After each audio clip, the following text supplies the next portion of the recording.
Hi guys, today I'm going to be reviewing the Dressrosa arc of One Piece. So if you didn't know already, I have finished the Dressrosa arc of One Piece, and firstly I'd like to say that overall it's been a great arc and I would like to share my thoughts. So I'm not a great reviewer for anything, but I did want to make a review because I have been making arc reviews ever since the post time skip of One Piece, and I'd like to stick to that tradition, and I'd like to share my thoughts about this huge arc, literally the longest arc I think for One Piece, and there was so much to pack in for this review when I was planning it. So I made a PowerPoint so that I can include pictures to illustrate my points, as well as subheadings. So really you do not have to watch all of this. In fact, please do skip it because I have a habit of rambling sometimes, so feel free to skip some or all parts depending on the subheadings that interest you the most. So I have included subheadings for this, so wherever subheadings interest you, go to those timestamps. The timestamps are in the description. Okay, so firstly I'm going to be summarizing Dressrosa, and then I will be moving on to sharing my thoughts about what my first impressions of Dressrosa were. So the first few episodes of Dressrosa, what did I instantly think about? And then I will get on to the plot, the subplots, and what I disliked. What I disliked will be right at the end, but I will be talking about the pacing issues in this arc, because I think that's the main weakness of this arc, and I will explain why I think that.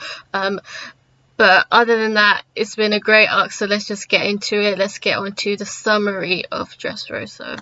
So here's the summary of Dressrosa. I'm going to be saying this really quick. Luffy and Law join forces to take down Kaido by destroying the Smile Factory in Dressrosa, as well as Law wanting to kill Doflamingo for revenge. So that was the plot significance for this arc. Another objective for their arrival at Dressrosa was that part of the Straw Hat crew would give Caesar to Doflamingo at Green Bit due to an agreement made over the Den Den Mushi. While a part of the crew were guarding the Thousand Sunny and eventually heading to Zou, Luffy, Law, Zoro, Sanji, Robin, Frankie and Kinnaman arrive at Dressrosa and later find out that Doflamingo is holding a tournament at the Colosseum for fighters in a chance to win the Mera Mera Nomi Devil Fruit, which shocks Luffy as this Devil Fruit was previously consumed by his late brother Ace. This instantly attracts Luffy's attention, and he participates in the Colosseum fights as he is determined to make sure the Devil Fruit is obtained only by him. During the Colosseum fights, we meet more new characters and get to eventually meet Sabo, who was previously thought to be dead, and reunites with Luffy in a tearful reunion. Sabo has the same intention as Luffy to obtain the Mera Mera Nomi so that it does not fall into the wrong hands. This tearful reunion allows Sabo to replace Luffy in the Colosseum fights, and he wins the Mera Mera Nomi. Much later on, Doflamingo is exposed for his heinous crimes of framing King Riku as a bloodthirsty killer, when he was actually controlled by Doflamingo to kill all those innocent people in the flashback showcasing Dressrosa's dark past, and for his crime in turning people into toys. The secret is exposed after Usopp manages to defeat Sugar, who was the one who turned many people into toys, but when that deactivates, those people return to their human forms and confess that Doflamingo is the culprit to Dressrosa's dark past.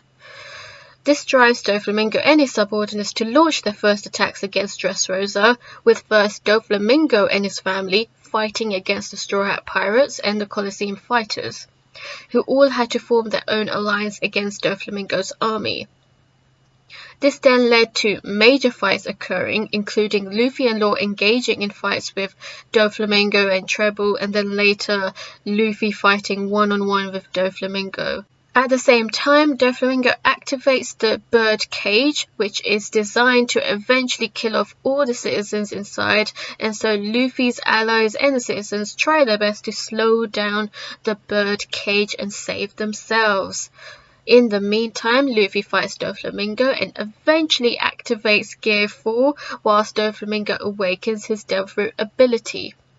After many attempts to bring him down, Luffy finally defeats Doflamingo and the birdcage deactivates, saving everyone in Dressrosa from getting killed by Doflamingo. Doflamingo gets arrested by the Marines. Fujitora apologizes for the world government's role in the heinous crime committed in Dressrosa, to the point where he even allows Luffy and his allies to escape Dressrosa. And King Riku reinstates his position as king, finally allowing peace to finally return to Dressrosa.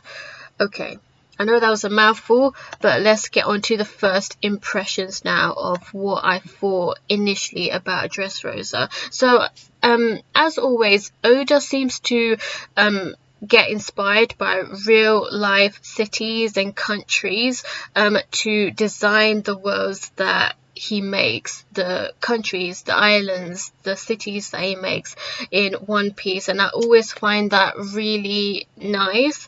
So obviously the Colosseum is based on Rome, and I feel like the Colosseum, like that in itself, suggests to me that a lot of gladiators are going to be fighting to the death, because historically speaking, gladiators, it was a very popular sport back in ancient Rome for gladiators to fight and to the death, and the audience were always really happy to see that. It was not seen as a dreadful act at all. So this was seen as a very entertaining sport. So I thought that was very intriguing, but I wasn't sure like who would fight, but I assumed that Luffy would want to eventually fight. Another really strange thing about Dressrosa is the fact that we saw people like getting in relationships with the toys, the puppets, and like if you see in this picture here, like this woman is like next to this toy, and I was like, what the hell is this? What kind of island? Just like I don't know what to think about that. Like if you see the baby, like the baby is even a toy, and I was like, what is this island? So first impressions were like, oh, this is quite a strange island. I don't know what to think about this. But then we get on to this guy here, Fujitora, and to be honest, I was spoiled on a few things about Dressrosa, so I already knew that Fujitora, well, I already knew his name, and that he was an admiral.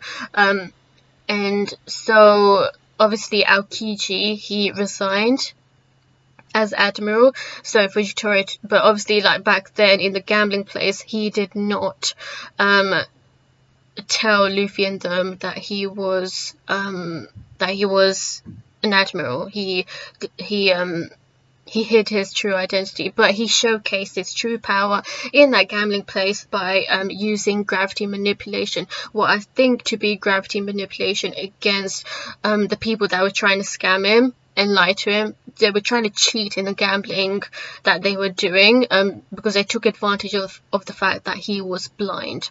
But then later on we get to the actual plot, that the Maranomi is the prize for the Colosseum. So of course Luffy was very shocked to hear that, so he immediately signed up. And then later on we get to see an amazing reunion between Luffy and Sabo coming back. Like that was a shock. Unfortunately I was spoiled about Sabo, but I mean, I can only imagine how much of a shock for him to be alive is, for those that weren't spoiled. So that being said, the concept of using the Colosseum fights to frame the kind of heinous crimes that were going to be committed later on, and using the Marinomi as like a driving goal for not only Luffy but for Rebecca, because Rebecca, she really wanted the Marinomi so that she could eventually kill off Doflamingo using that. So using the Marinomi is a perfect way to drive the plot forward, in my opinion. Great storytelling and the rising of the stakes. So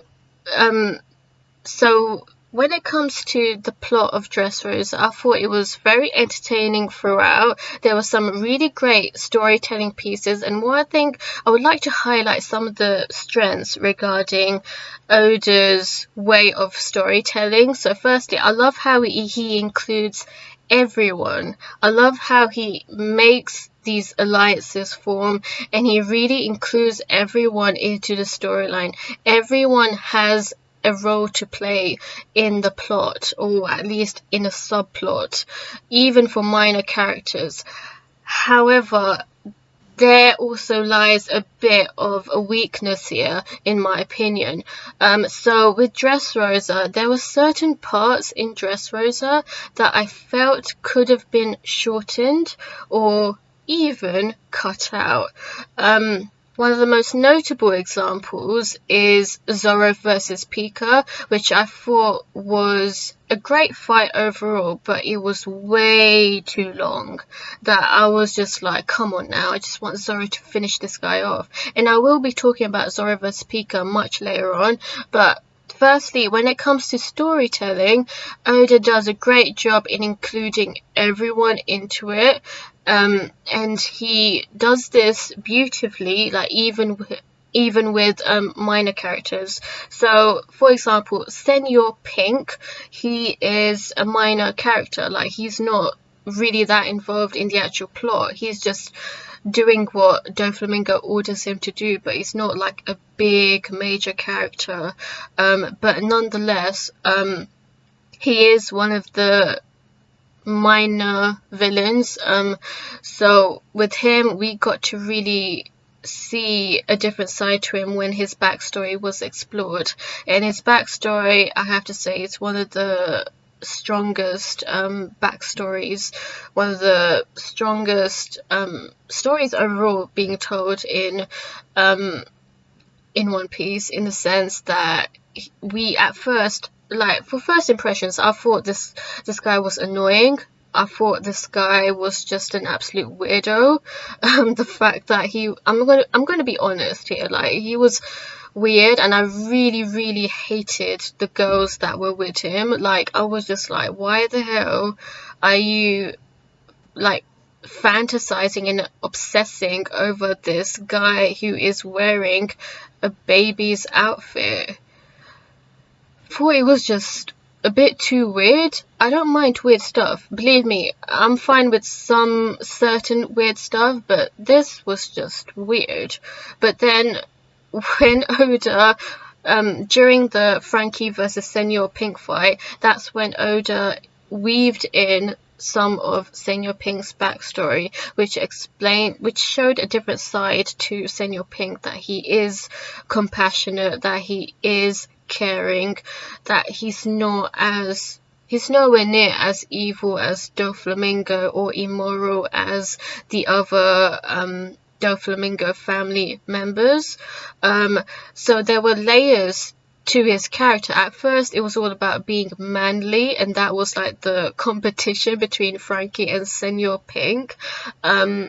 And I just thought, like, okay, a bit of comedy here, alright. I was on board with it. It was a bit funny. But I didn't really see much of a point to it. But then, like, when the backstory came in about how he lied to his wife about the fact that he was a pirate, since she hated pirates, and then he started to regret all of that after she had this strange comatose kind of condition that made her stop talking, that made her stop stop her speech, and her brain wasn't working either, even though she did smile. And she smiled when he put on the baby outfit, so that was the reason why he wore that baby outfit, and he did that just to make her smile. So that was a very romantic and very sad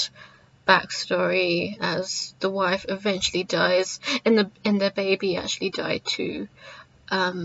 So it was a very sad one. And he's just a minor character, so really, like, to be honest with you, if I was a mangaist or even an author, I would not pay so much attention to minor characters. Maybe one, but like, for just as a general thing, when it comes to storytelling, always make sure that your main characters, or the ones that have more of a role to play in the plot, are always developed. You don't need to focus on like minor characters, but nonetheless, Oda does a brilliant job in trying to include everyone. And yeah, that was a great story that gave Senor Pink a bit more of a personality. Like, he was crying after he was reminiscing what happened to his wife. And another thing that Oda does well is that he brings on the unexpected. Unfortunately, I was spoiled on this, but I can only imagine how much of I mean, I've never seen the actual reunion. I'm just saying that I knew that adult Sabo would eventually show up.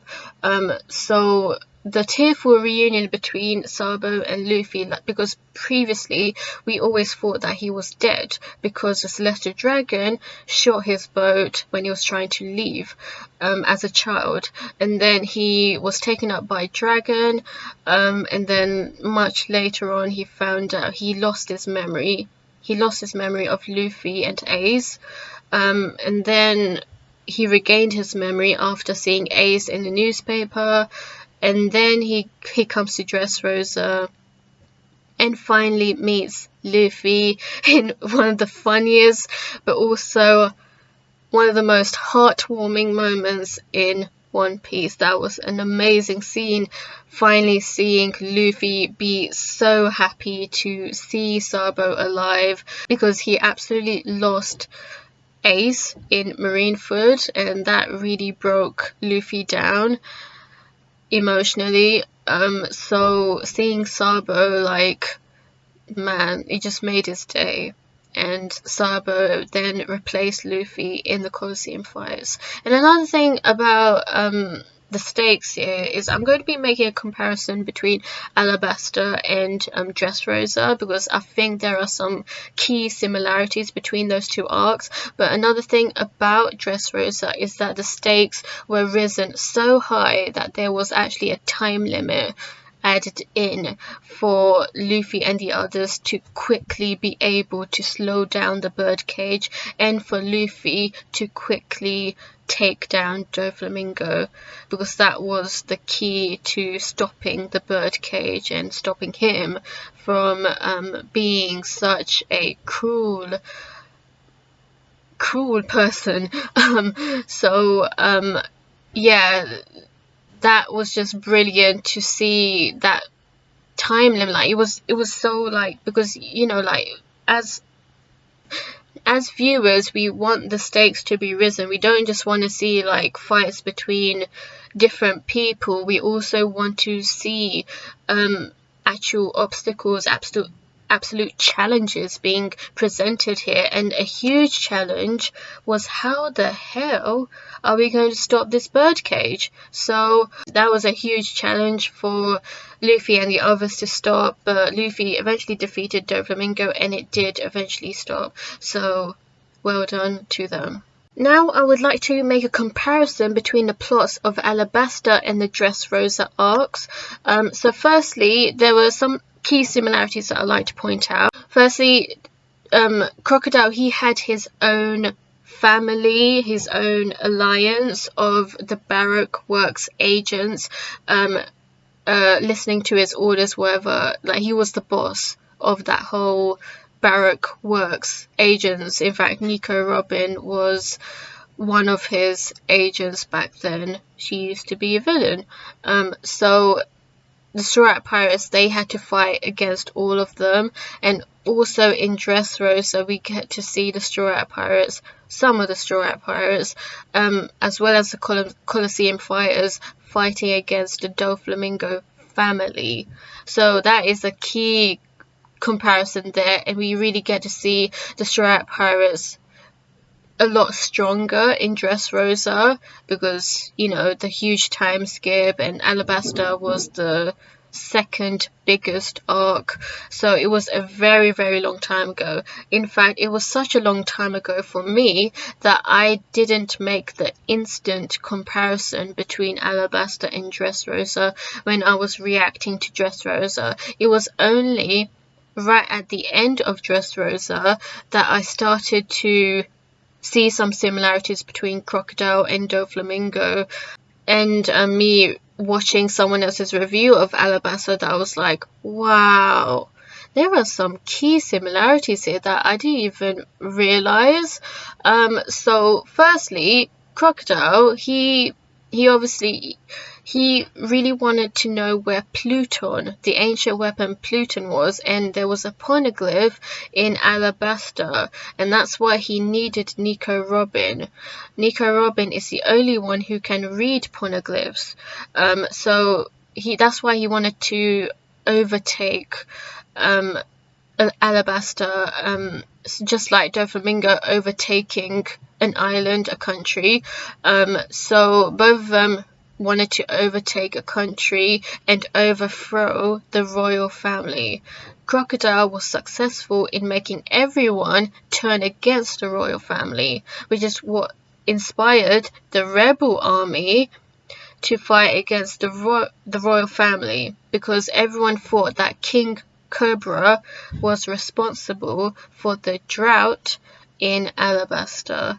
So both of them are extremely cunning, and they were planning this. They're very calculating as psychopaths, as villains in One Piece, Crocodile and Doflamingo. Like, they really planned, and they were extremely sly about this. Very charismatic villains as well, turning everyone against the royal family, against people in general, and making themselves look like the good guys when they weren't. But Doflamingo, in my opinion, he took it a step further because he's so much more extreme as a villain. But I'll get onto like the psychopaths in a bit. But another really funny similarity is the fact that Rebecca's father looks very similar to Vivi's father, and they're both princesses. I just thought it was just a funny thing to like point out. It's nothing to review. It's just it's just funny how they look so similar. And another thing about Alabasta and Dressrosa was the fact that both Crocodile and Doflamingo, they made sure to destroy. They tried to destroy the countries that they tried to overtake. So with Pearl, he's trying to obviously drag this bomb away from Alabasta as far as he could, even though he didn't die for some reason. And then there's the bird cage, which would slice up everything into little pieces. So yeah, they're both psychopaths to the core. And that brings on to my next point. Psychopaths in One Piece. Yeah, you can just see this. So before I get onto this comparison, I saw this GIF when I was like trying to find pictures for this review, and I thought it was like one of the best GIFs to make because it shows how manipulative and cruel these power-hungry warlords are. Before I get to that point, I reacted to Naruto, and Naruto was usually full of sociopath villains, and so when I went onto One Piece, it was quite a different story because I always felt that some of the One Piece villains were more on the psychopath side rather than sociopath side, because so I'm someone who is quite interested in learning about psychological disorders, so like narcissism, sociopath, psychopath, etc. I don't know, just to like learn more about people and how to like avoid anyone dangerous. So like with sociopath, usually like we see villains just in general in anime who have like a really traumatic dark past, which explains why they commit the actions that they do in the present, and those are usually sociopathic in nature because it's usually their past, like for example child abuse, some sort of abuse that they face, or neglectism. Is that even a word? Being neglected as a child, or coming across really corrupted people and only doing that as a means of survival, perhaps. So those are sociopaths. With psychopaths, they literally have no empathy whatsoever. There is no middle ground with these kind of villains. These villains will stop at nothing just to be at the top of the food chain, if you like to put it. So Crocodile, he wanted to overtake Alabasta. Similarly, Doflamingo wanted to overtake Dressrosa. And you see the comments that they're making. So Crocodile is saying, you see, this country will be mine. And then there's Doflamingo saying, you see, this country is mine. I mean, they both committed atrocities in the countries that they tried to overtake, with Crocodile turning the rebel army against the royal army, and also making Vivi's life an absolute shithole. And also with Doflamingo, he really made all the citizens of Dressrosa turn against King Riku and Rebecca and the royal family in general, and he really gained the trust of the citizens, and that is very scary. The fact that, I mean, even in today's world, like, there are some very power hungry people that you can't trust, people that are very manipulative, narcissistic in nature, very immoral, and yet they manage to get in the top positions. And you know, it illustrates real life, but also this is just a very extremely extreme example of real life, in my opinion. So yeah, I feel like Doflamingo is just a much worse version of Crocodile, because Doflamingo, he has a much higher killing count, I believe, and he, in my opinion, is the most interesting villain in One Piece. So if you want me to be honest, I don't think I've ever been interested in a villain until Doflamingo came along.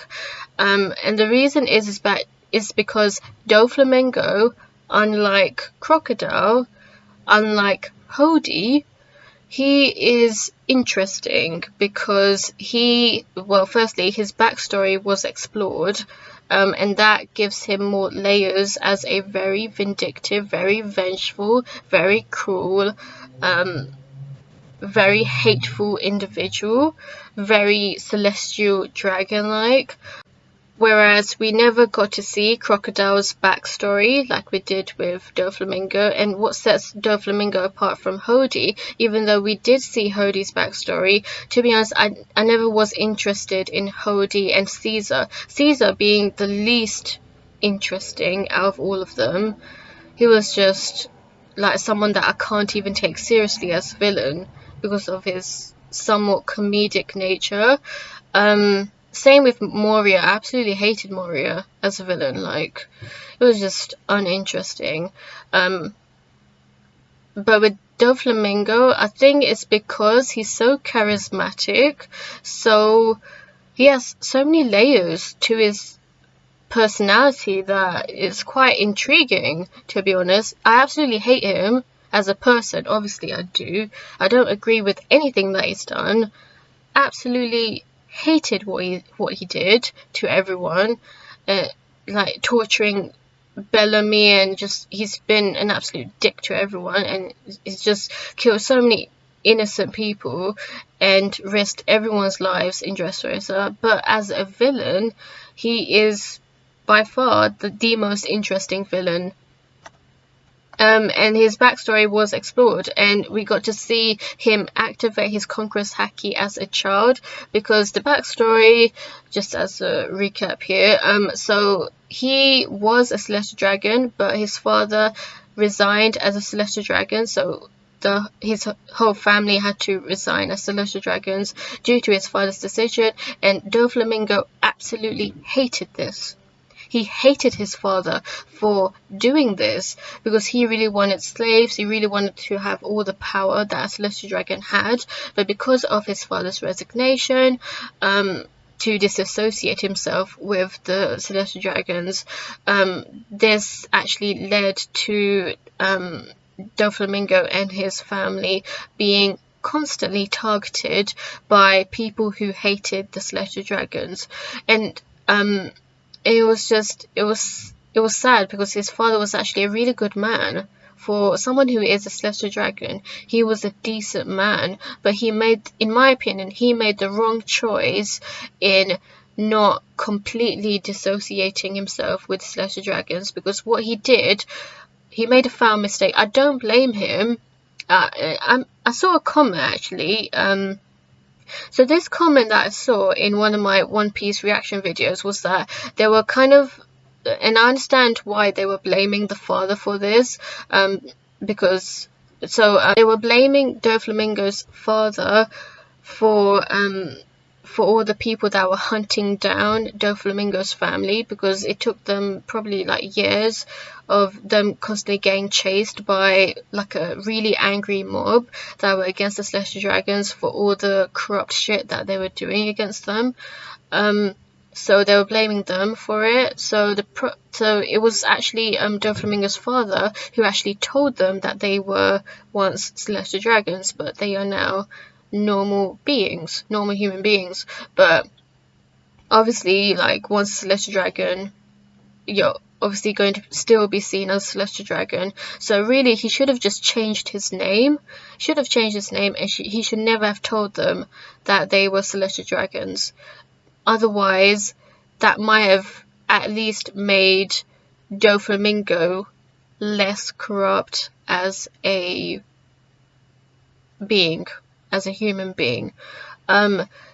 To be honest, he's still a psychopath regardless of the backstory, because even in the backstory, he had no sense of like empathy. Like, he wanted slaves, he wanted to do mad things. He even shot his own dad in the head, and he really wanted to be a Celestial Dragon by bringing his head to the Celestial Dragons. He tried so hard to become a Celestial Dragon only to get rejected by them. So he is very, very evil, very corrupt. Yeah, out of all the kind of villains that I've seen, I've never seen someone so damn evil. Actually, I take that back. Hunter x Hunter has some crazy lore. Anyway, alright, so yeah, and the fact that we saw Doflamingo as a kid activate Conqueror's Haki, oh, that was scary. And then, like, with him awakening his ability during the Luffy versus Doflamingo fight, so not only does he have Conqueror's Haki and I guess all the other Hakis, he also has an awakening devil fruit ability, and that was a huge challenge for Luffy to overcome. I will talk about that later, but also the sheer brutality, like, he is so damn cruel to the point where he even tortured poor Bellamy.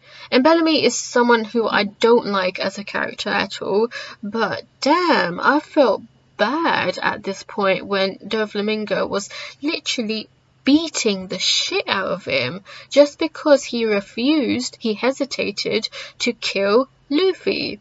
he hesitated to kill Luffy under Doflamingo's orders.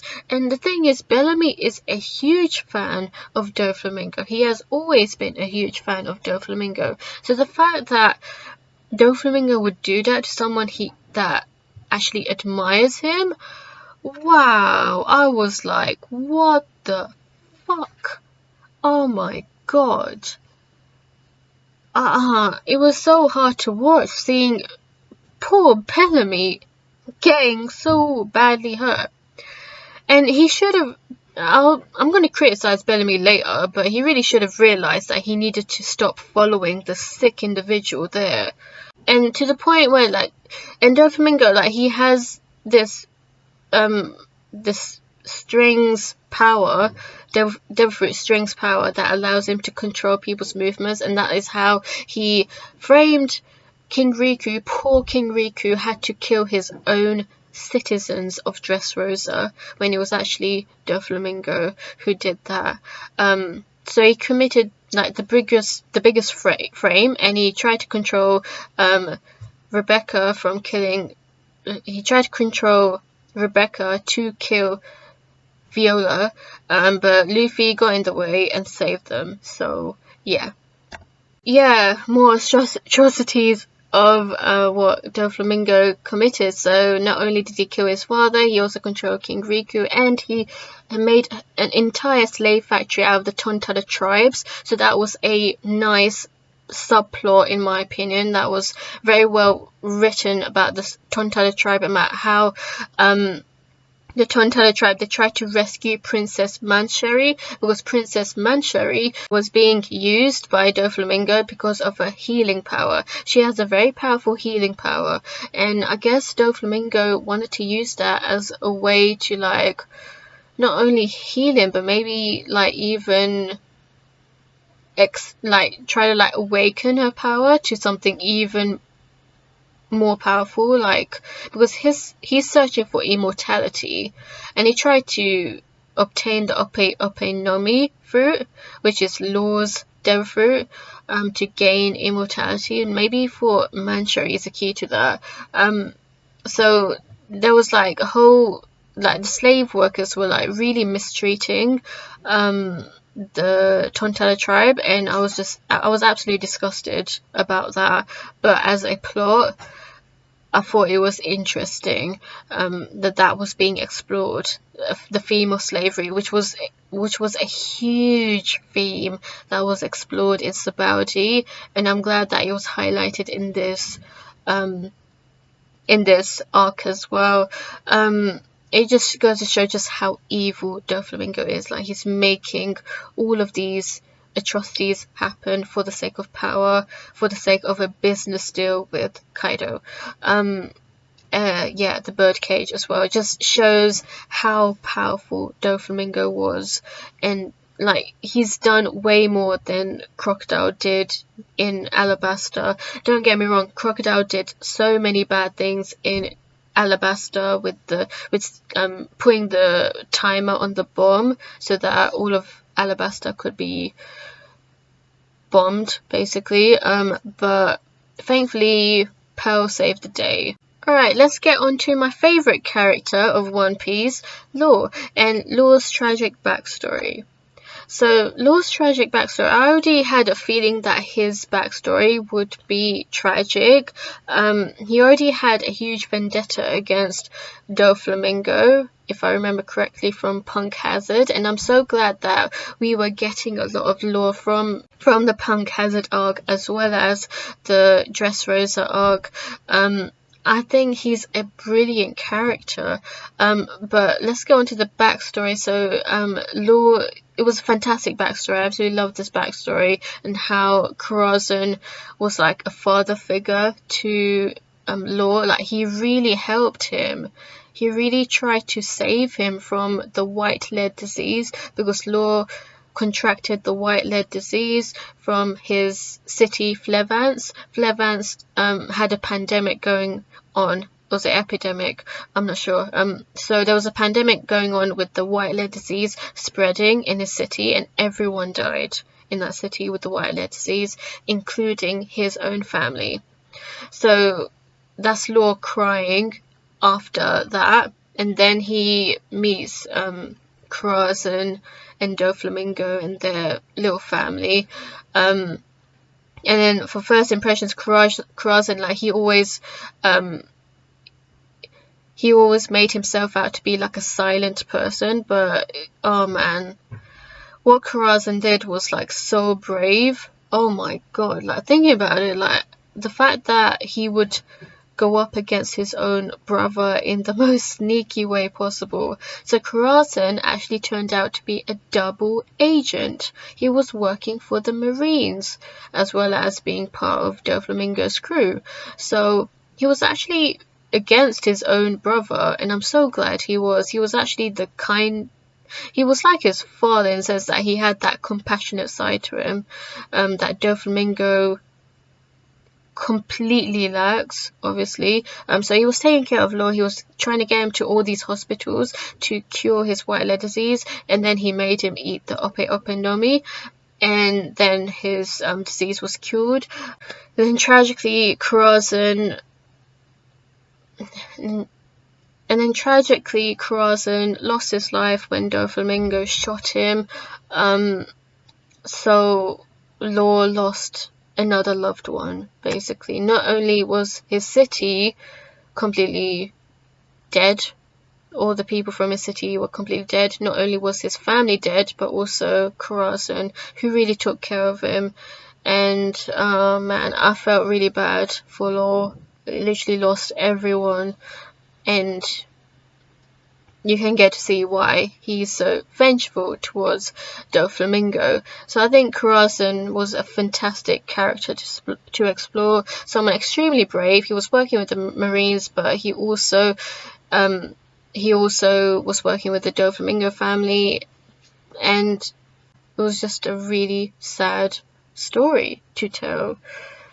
So now let's talk about Dressrosa's dark secrets. So another thing that Oda does really well is exploring a wide range of themes, from slavery to family, and exploring relationships as well as the feeling of being neglected. So the whole story behind the toys was that these were once people, and we find that out later on in the story, and Toy Soldier being one of the most notable characters who turn into a toy. We really get to explore Soldier's backstory, who turns out to be Kairos, the one that actually managed to defeat like 3,000 people for like 3,000 fights in the Colosseum, if I remember correctly. And he had like a tragic backstory, as he is Rebecca's father, and Rebecca didn't know, after her mother died, she had no idea that Toy Soldier was actually her father, because he was turned into a toy, so she immediately forgot her father. So it's a really sad story, because anyone who gets turned into a toy by Sugar, who is Doflamingo's subordinate, one of Doflamingo's subordinates is Sugar, the one with the green hair here. She has the ability to turn people into toys, and once you get turned into a toy, you are instantly forgotten by those that you love. So no one remembers you once you get turned to a toy, and I thought that was incredibly sad, because no one is looking for you, so you can easily get killed off as a toy since you have such a fragile body. With Toy Soldier, he managed to survive. He's a very strong, powerful individual when he was a human, and even as a soldier he was an absolute badass. And I really felt for his subplot, his story of how not only was he turned into a toy, but also he lost the love of his life. He lost Scarlet, so we got to see some romance between Scarlet and Kairos before he was a soldier, before Rebecca came along, and that was really nice to see. That we see a secondary minor character that is relevant to the plot, because his family is the one that Rebecca's family is the one that is getting framed big time by Doflamingo, and so he really wants to save Dressrosa, and his daughter Rebecca wants to save Dressrosa. So seeing the flashbacks. To be honest, we saw way too many flashbacks of like certain backstories, especially this one, I think, the one with Scarlet dying. And so this is more of a complaint on the animation company. I think they like to extend scenes that don't need to be extended, or they like to repeat scenes, and I do understand the purpose behind it, so that we remember what happened, but perhaps shorten it a bit more. That's all I'm saying. Like, we've seen the backstories. Like, I remember in Naruto was way worse when it came to like showing the flashbacks, the backstories so many times. Like, we've seen Sasuke's parents getting killed so many times, and I was just like, yes, we know, can we move on now? Like, come on. So yeah, that was a really nice story though, just as like a story to be told. We got to see just how cool Doflamingo is. It always relates back to Doflamingo. Everything I say relates to how much of a scumbag this guy is. He's literally destroyed so many people's lives. Yeah, okay, so another thing that I like to mention is Usopp. Oh man, Usopp. Okay, so when I was reacting to the episodes of the Tontara tribe invading the Smile Factory to rescue Mancherry and also stop the toys, to make sure that everyone reverts back to their human forms, and the way to do that is to defeat Sugar. Usopp's job was to defeat Sugar eventually, so he did this. It was such a funny scene. Like, I was just like laughing. So he managed to awaken his Haki. So let's go on to Usopp's character development now. So to be honest, before this point, I believe it was before this point, Usopp actually really annoyed me. He took such a long time in helping the Tontara tribe, because the Tontara tribe, they were in a lot of trouble. They were getting abused, attacked by some of Doflamingo's family members, and he took such a long time to intervene and just be brave for once. So I was getting really annoyed with Usopp for that.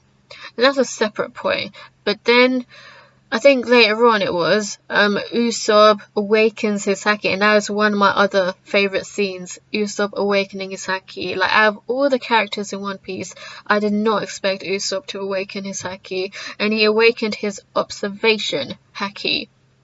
So, oh my days, his sniper skills are like off the roof. Like, I can't believe he was able to like locate where Sugar was, all from like 100-mile distance, or I don't know how long, I don't know what the distance was, but it was just absolutely impossible to be able to like locate someone at such a far distance. But he managed to do it, and he did it in the funniest way with his the ball that he was throwing. It turned into his face, and because the face was like so scary for Sugar, she then collapsed.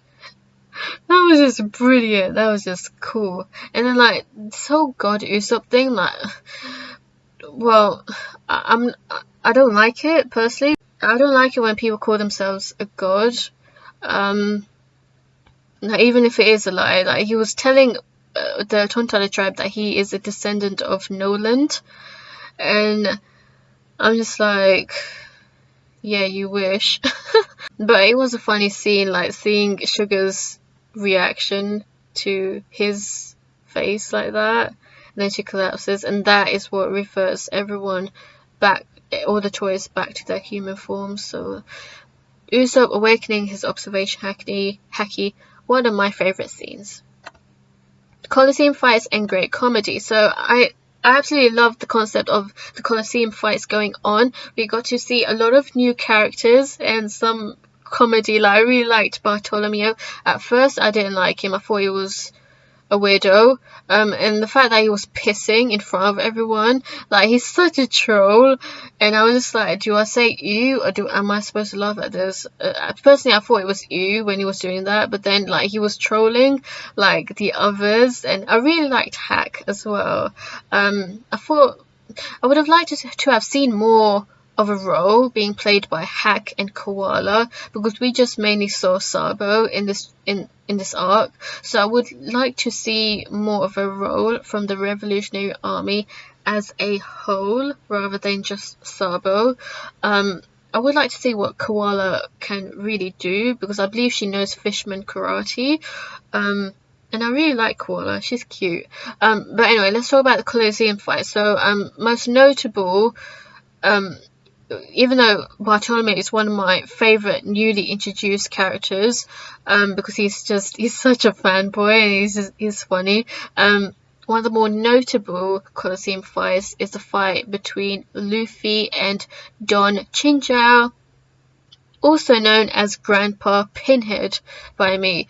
So it was a bit funny, like he was like getting so salty over the fact that Garp beat him in the fight, and that's why he wants to beat Luffy, because Luffy is Garp's grandson.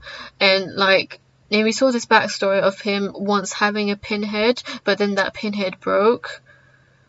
Or was it crooked? Yeah, so Luffy managed to get his pinhead back, and I'm just like, how does that work? How does your skull work? What the hell? What is your skull? But that was a really nice fight, because actually this was the first time that we saw Luffy have a Conqueror's Haki clash.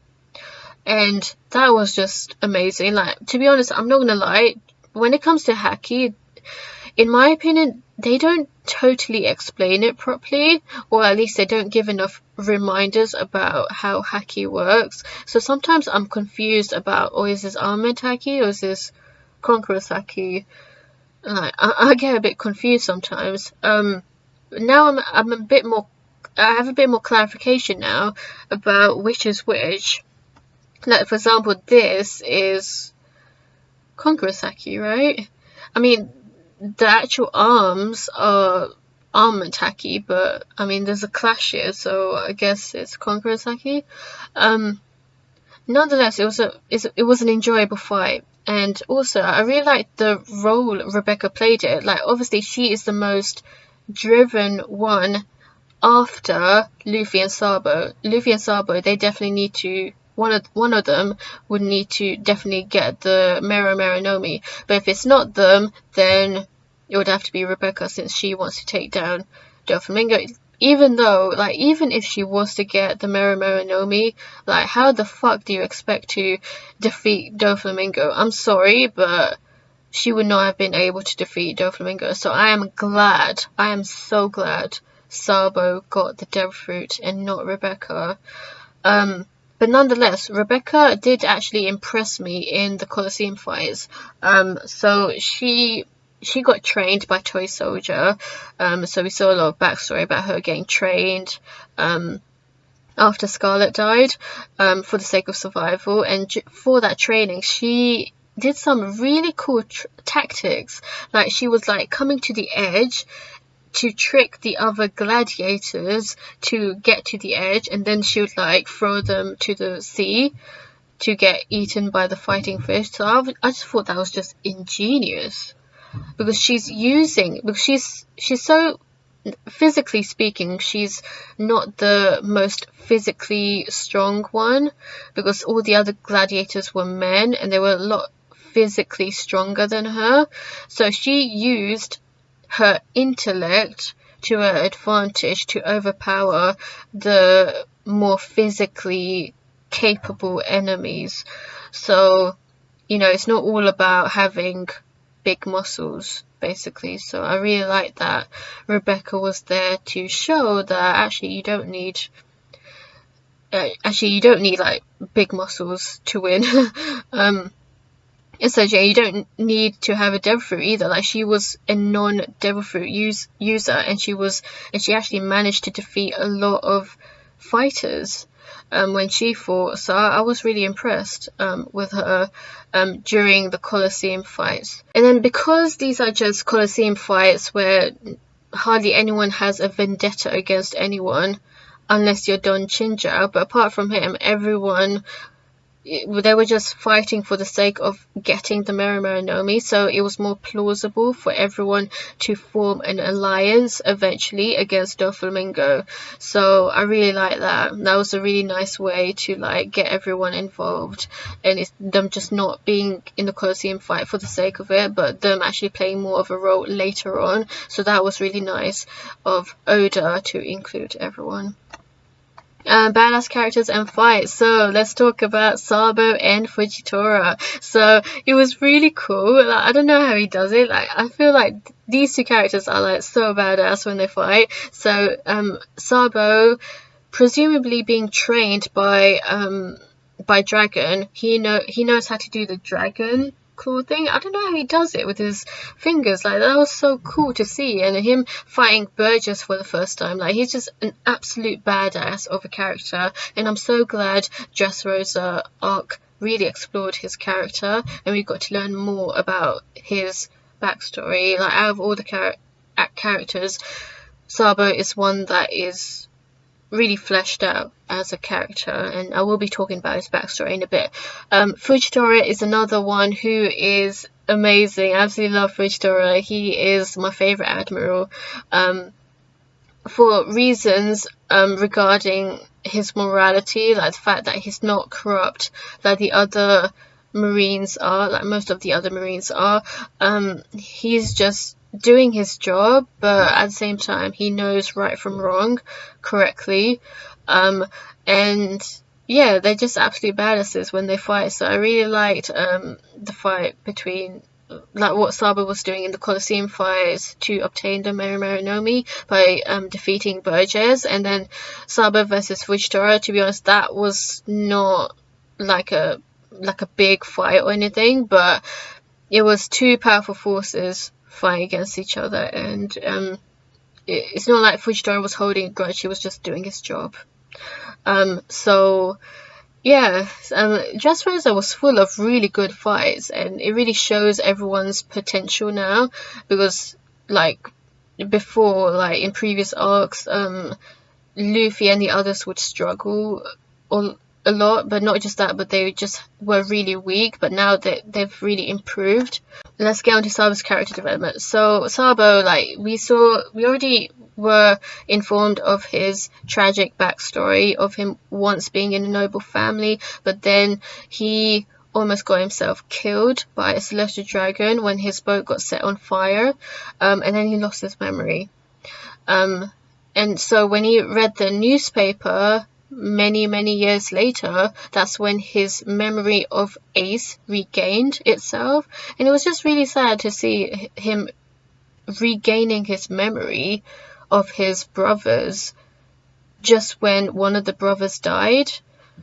That was so devastating to me. Like, oh my god, oh my goodness me.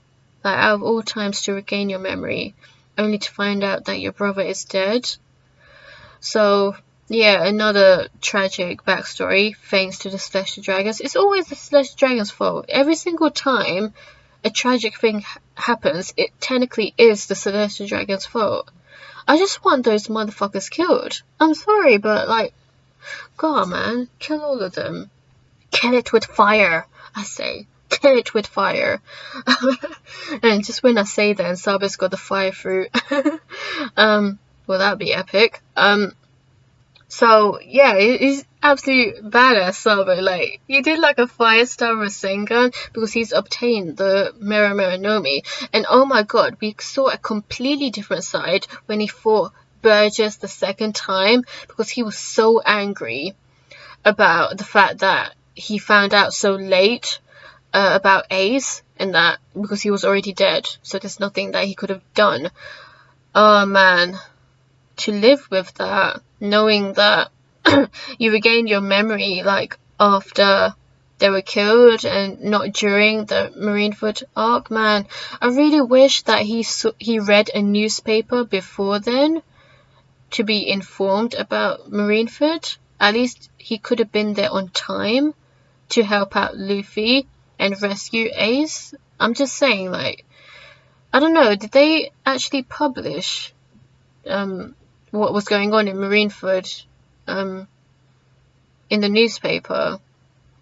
before Ace died, because I think that would have really helped. But nonetheless, we got to see a really different side to Sabo that I did not expect. I don't think he killed him, but it looked like he killed him. So he was holding his head, like as if he was about to crush his head, like his skull. And I don't know if he really killed him, because we didn't see the aftermath. We didn't see any dead body, but it did look like as if he just killed him.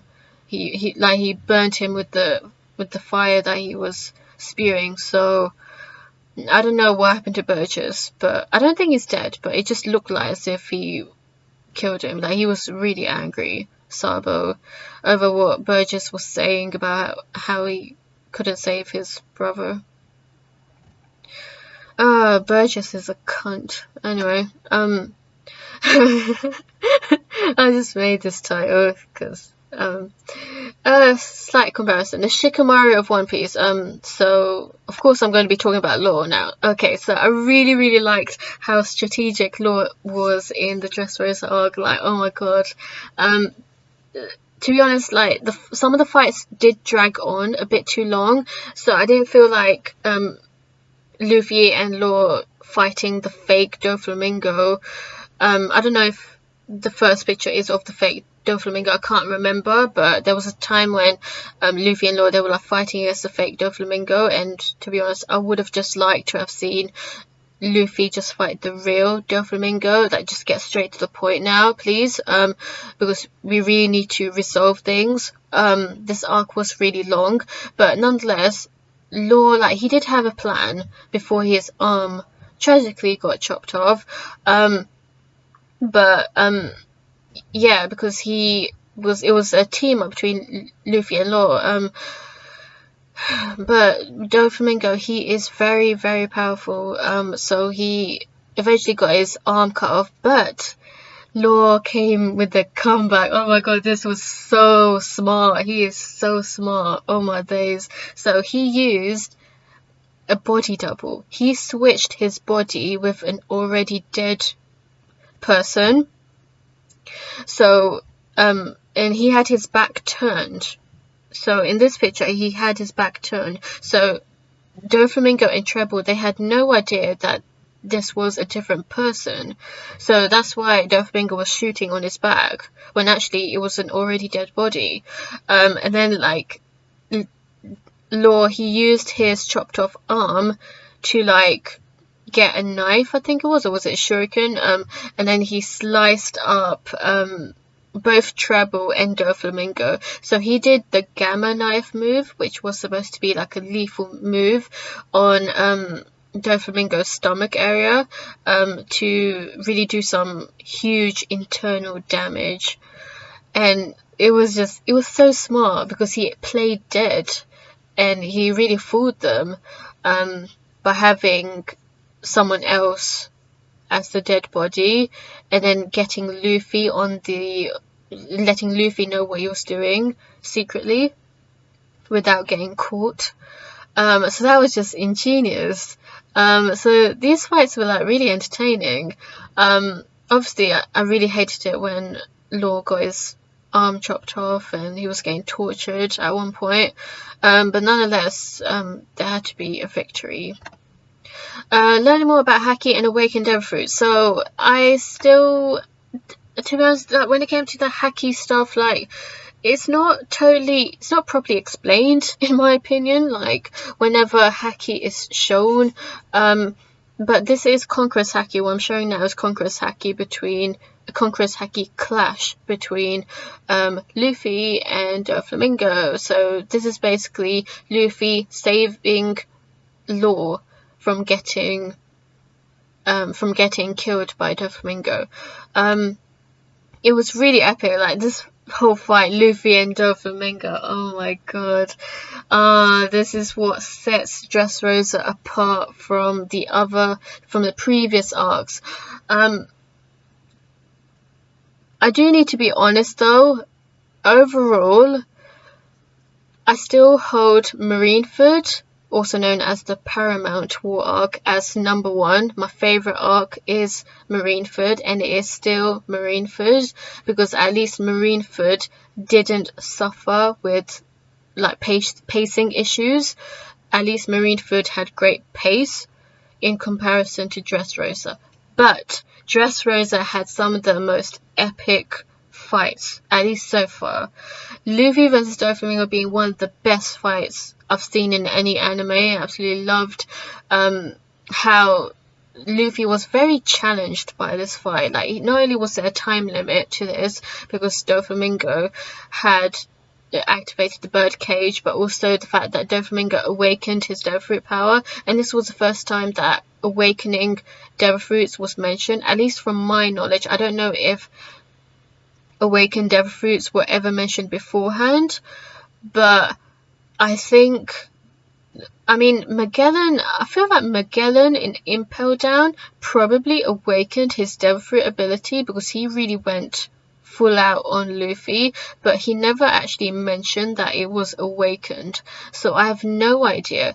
If someone could confirm to me if Magellan has an awakened devil fruit ability, the one of the prison guards from Impel Down, he seemed like he probably can awaken his devil fruit ability, has the capability of doing that, but I don't know.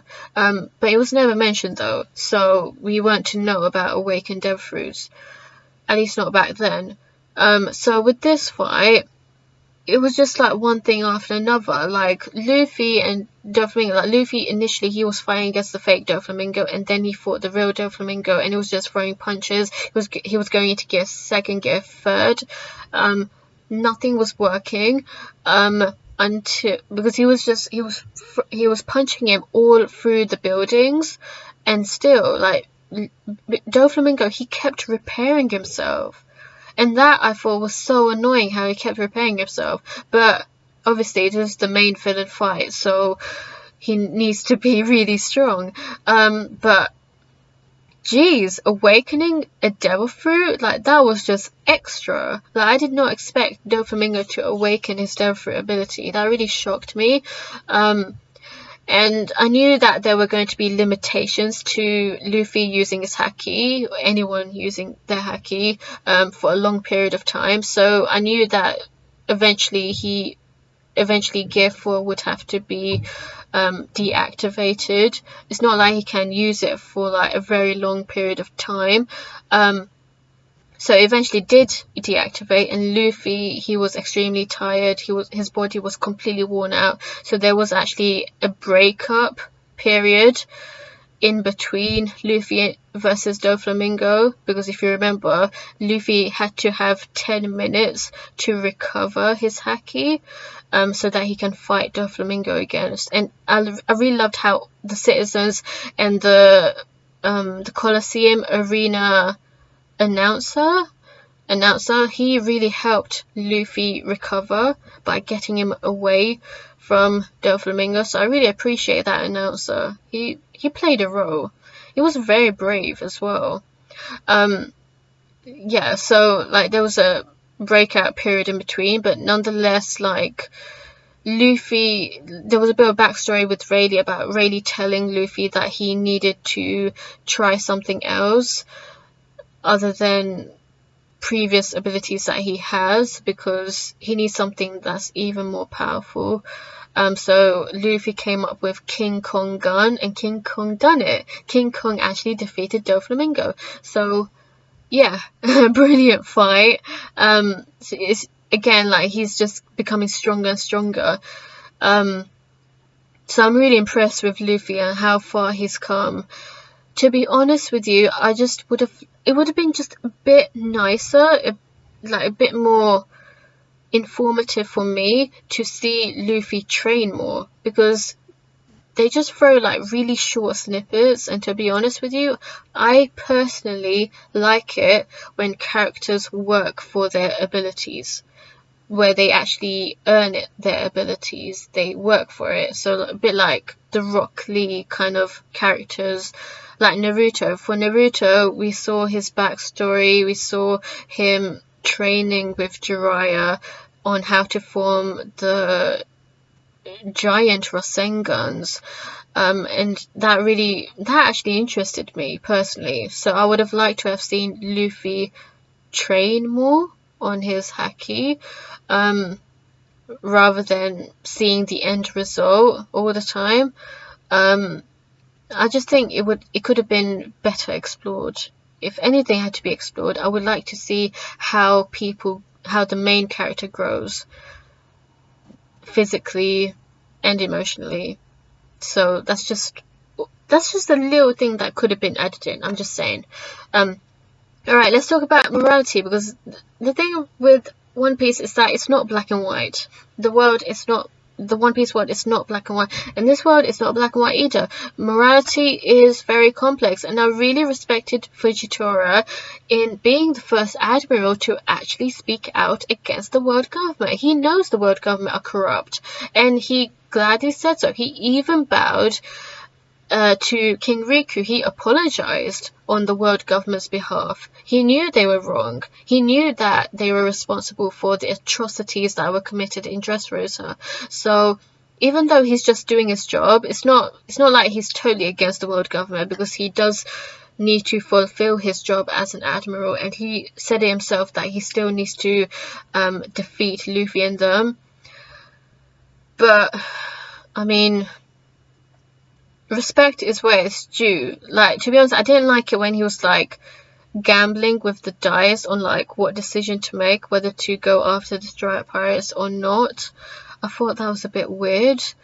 But I mean, if you're that indecisive, I don't like it when people are indecisive. You have to stick to one side, and you have to stick to them. Okay, stick to your principles. But at the same time, I'm like, he's the first one who really understands who's wrong here. He really understands right from wrong.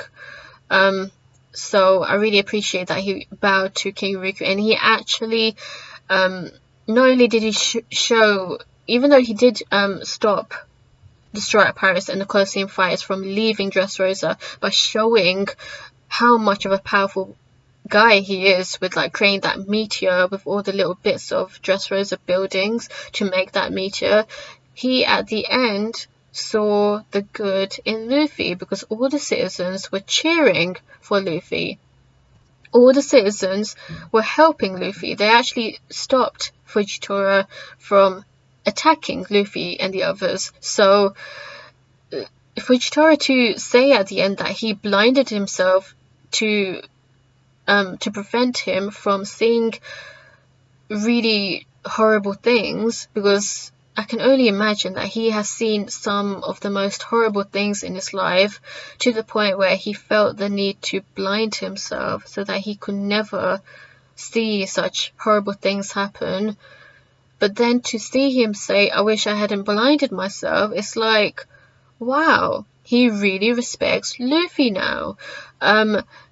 To the point where he wants to see what Luffy looks like. He sees the good in Luffy. He sees him as the savior of the world. And that's coming big from someone who's an admiral. Someone who is from the opposition. So much respect to Fujitora. I would like to see more of him in Sabo, the Revolutionary Army, as well. I just hope he does not try to go after the Stripe Pirates, even though he was told to do so by Akainu. I hope he doesn't get into too much trouble. Well, he's not allowed in the Navy base, is he? So, until he defeats the Stripe Pirates. But I don't know, is he going to resign like Aokiji? I'd like to know. I mean, don't tell me, obviously, but yeah, okay. Favorite newly introduced characters. Okay, so I really liked Bartolomeo. Like, he really has been a huge help for the Stripe Pirates. Like, he really helped them out throughout this arc, and I'd like to say he's been amazing. Same with Sabo. They've really helped out the Stripe Pirates, and the Colosseum fighters, trying their best to defeat Doflamingo.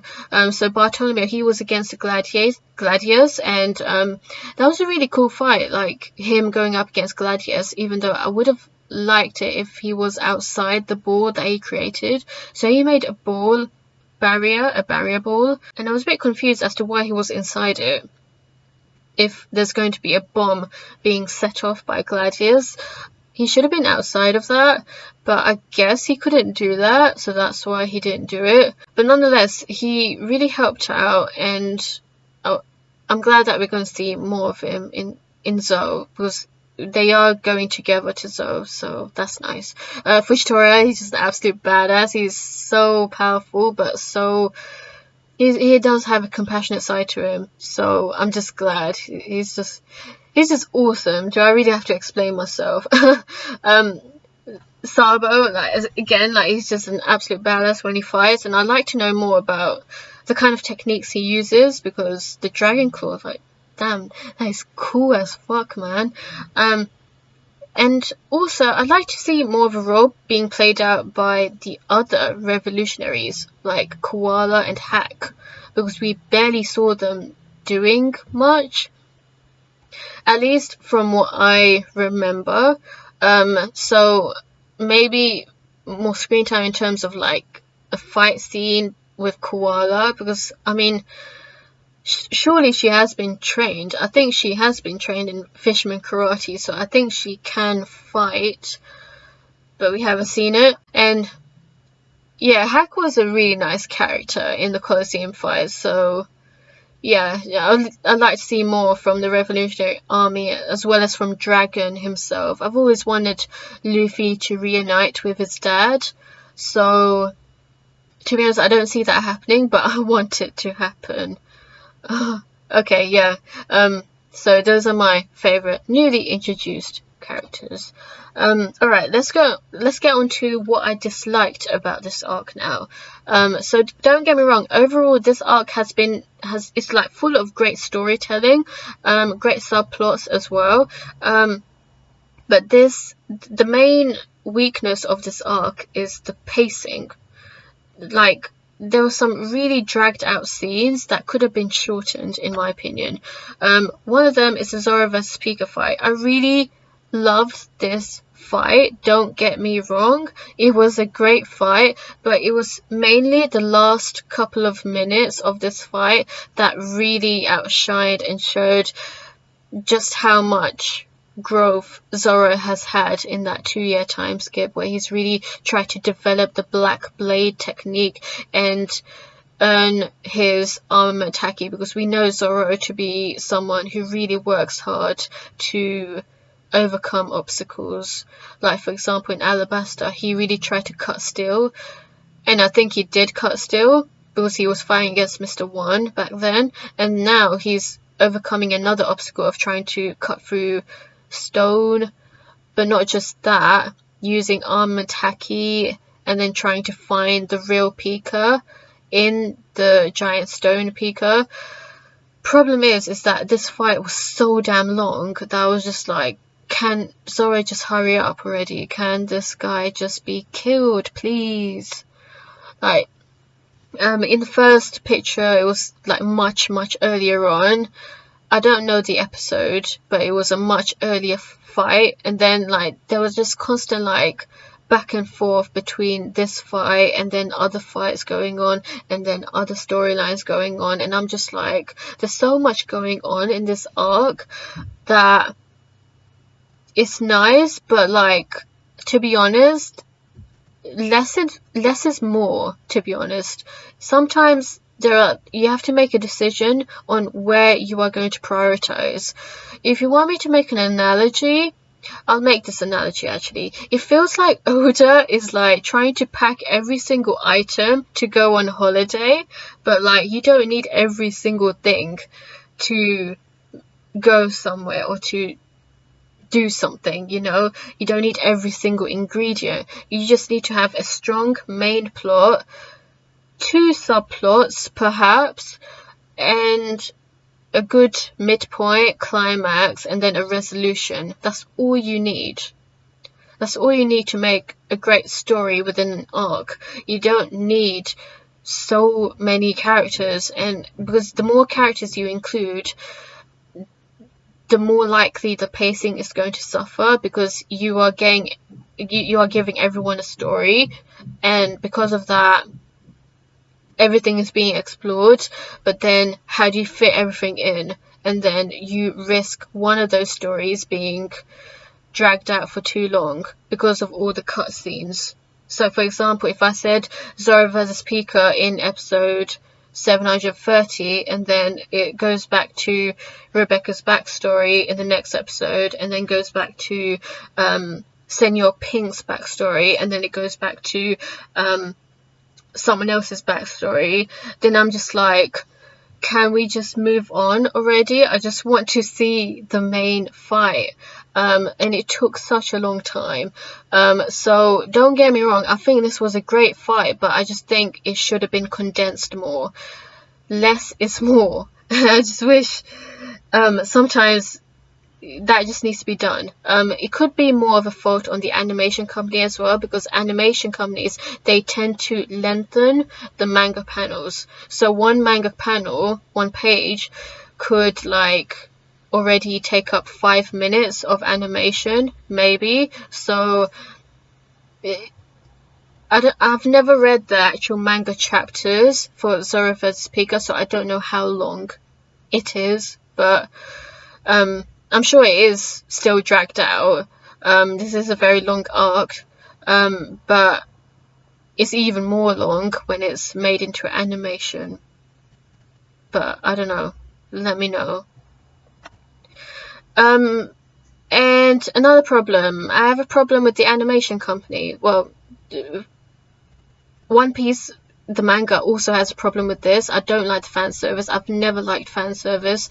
A huge amount of fan service in anime, because I don't like the idea of the male gaze being glorified, being normalized here. So there's just an example of how the animation company just completely overemphasizes on and enlarges the body proportions of some characters, particularly female characters. So if you see in the manga, Viola's chest area is not as huge as Viola's chest area here, and like it just looks very unhealthy. Like, she doesn't look like a real woman, honestly. Like, I mean, none of the characters in One Piece are like real life women or real life people, to be honest, but it's a bit too ridiculous in my opinion. So I would like the animation company to at least be a bit more accurate with Oda's really beautiful art style. So yeah, like, you don't need to like exaggerate on the tits, man. Just calm down already. Like, she's already beautiful as she is. You don't need to like give her plastic surgery. Alright, I'm done. Alright, yeah, the fan service was just absolutely ridiculous in Dressrosa, if you want me to be honest.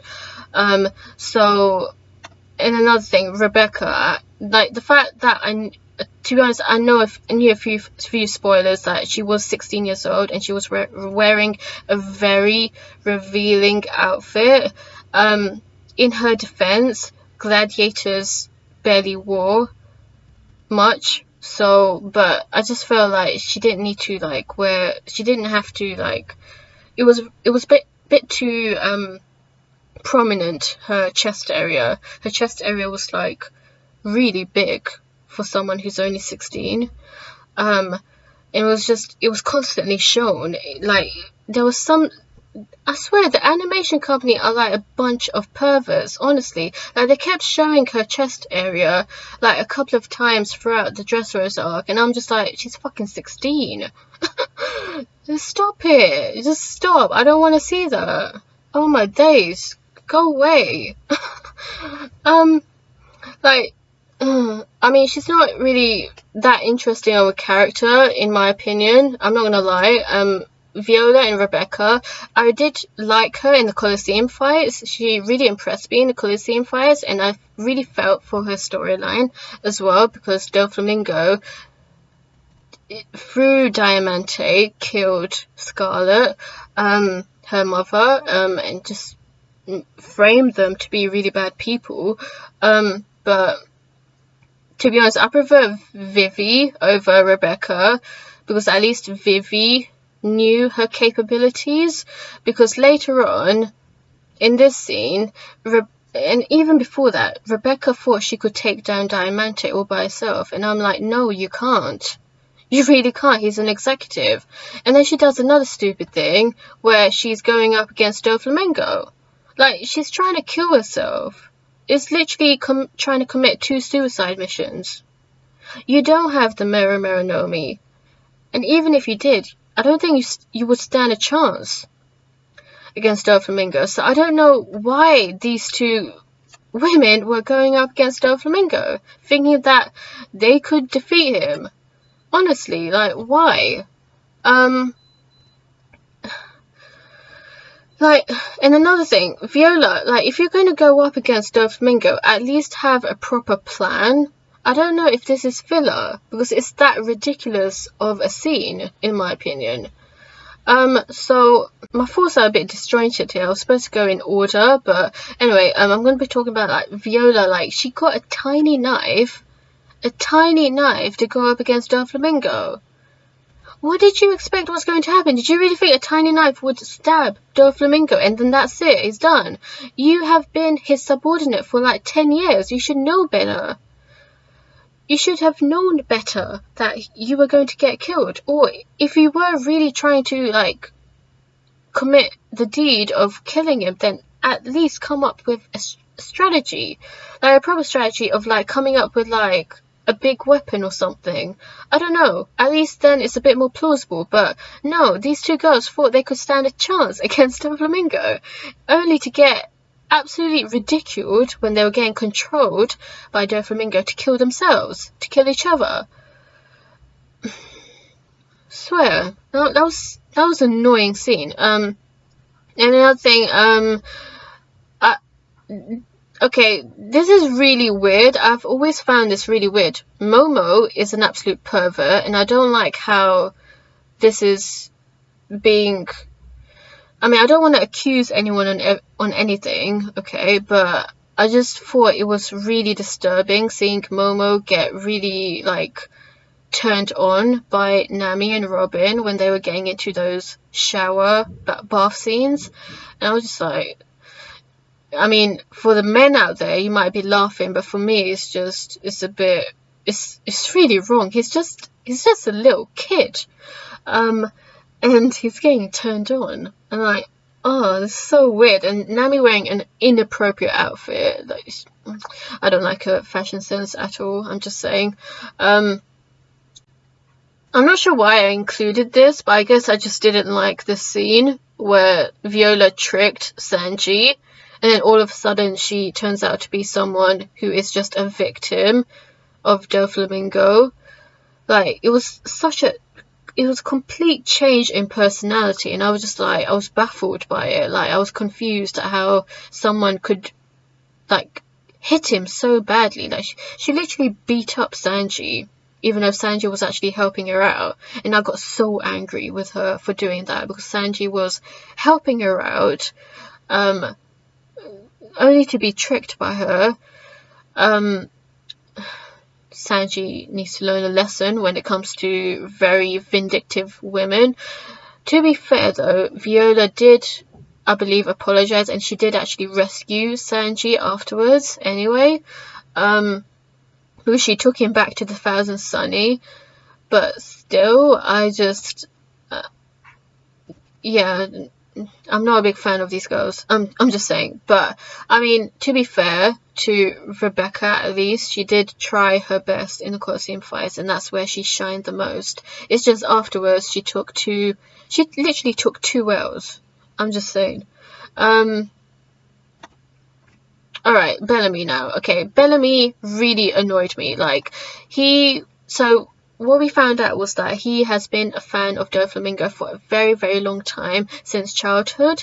For God knows what reason. Why the fuck would you have a psychopath for a role model? I can never understand. But nonetheless, he got beaten up by Doflamingo so badly that it was quite hard for me to watch. And I felt really bad for Bellamy. I felt really bad for Bellamy at that point. He was getting beat up so badly because he refused to kill Luffy when he was told to do so. But I mean, like, did you really have to like torture him though? Like, you could have just like quickly killed him.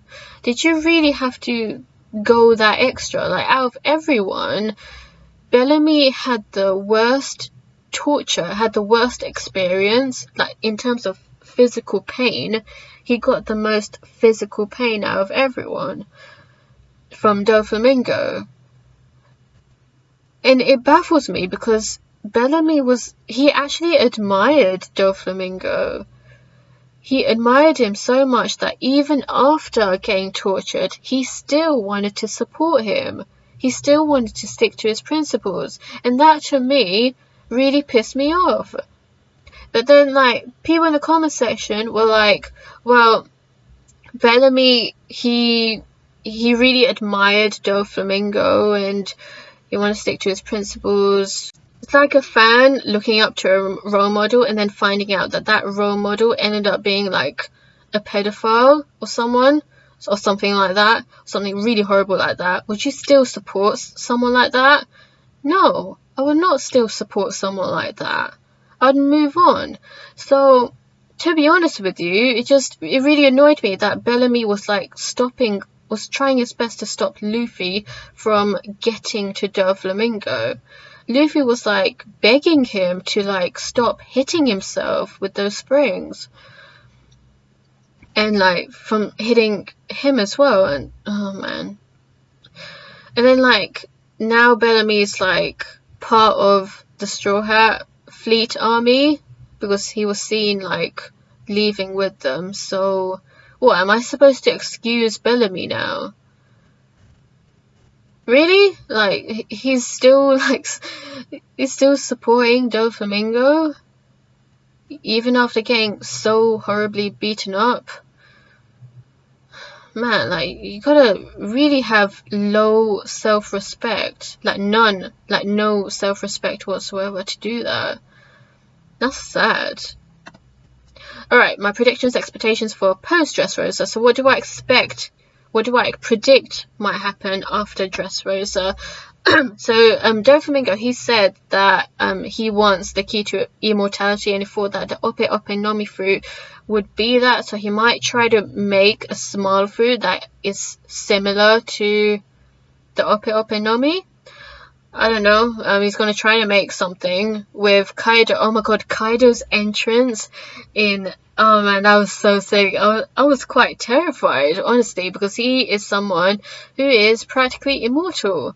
He can't get killed, Kaido. So I expect there to be really huge tensions between Kaido and Luffy because Luffy pissed off Kaido now because the Smile Factory got destroyed in Dressrosa, and Doflamingo is now imprisoned. But I have a feeling that Kaido's army is going to rescue Doflamingo because they need him for the business deal stuff. So yeah, and Kaido, he wants the biggest war ever with Doflamingo by his side, and that is a huge problem that we have an immortal guy working with a psychopath. If they want to cause the biggest war in the world, that is going to cause a problem for the Marines, the other Yonkos, the Straw Hat Pirates, the Straw Hat Fleet, and the Shichibukai, I guess. So, and he was saying how Doflamingo, when he was talking to Zoro, he was saying how this era that they're in now, there's the strongest struggle of supremacy. Like, everyone is like trying to get to the top position, everyone is trying to be like the most powerful, but there are so many organizations that it's going to be difficult for Luffy to be the king of the pirate. So Kaido and Big Mom as well, Luffy, I do know that Whole Cake Island arc is going to feature Big Mom, so I do expect Luffy versus Big Mom. he picked a fight with her. Like, he had no problem like insulting her through the phone, and I was just like, what the fuck? She's a Yonko. How can you do that, Luffy? So Luffy, he's made so many enemies, and he just doesn't really care. So he needs to get stronger and stronger if he wishes to like be able to defeat them. So I'm really worried, not just about Big Mom, but also about Doflamingo and Kaido and the role that they are going to play in the future. I don't know, but they are going to try something big, and I feel like Doflamingo is going to get rescued. He's going to get bailed out by Kaido's people. I really hope that does not happen. I want him to go into Impel Down and actually get punished for his severe crimes, but I have a feeling that's not going to happen. Yeah, so in conclusion, I'll say that overall Dressrosa has been an amazing arc with great storytelling, great subplots added in. I just feel like there could have been times where scenes were not repeated, or at least not so long, like the Zoro versus Pica fight that I mentioned. That could have been shortened. Yeah, I mean, like, quality over quantity. You don't need to have like every single character involved necessarily. You just need to pick and choose who gets the most development, and there were a lot of characters that did get that development, so well done to Oda. I just think the animation company, they need to like pick and choose like what flashbacks need to be added in, and to shorten it as well. Like, you don't need to add so many flashbacks, especially towards the end as well, where that happened a lot. Nonetheless, a great arc. I still have Marineford as my favorite arc because Marineford had great pacing, and it had the most minimal amount of fan service. It barely had any fan service, and that's what I love about Marineford. Marineford also had like the most serious tone because we really cared about Ace. We wanted him to get rescued, but unfortunately that didn't happen. We saw some amazing fights, and I absolutely love Whitebeard. I love Whitebeard, and I was so devastated when both him and Ace were killed.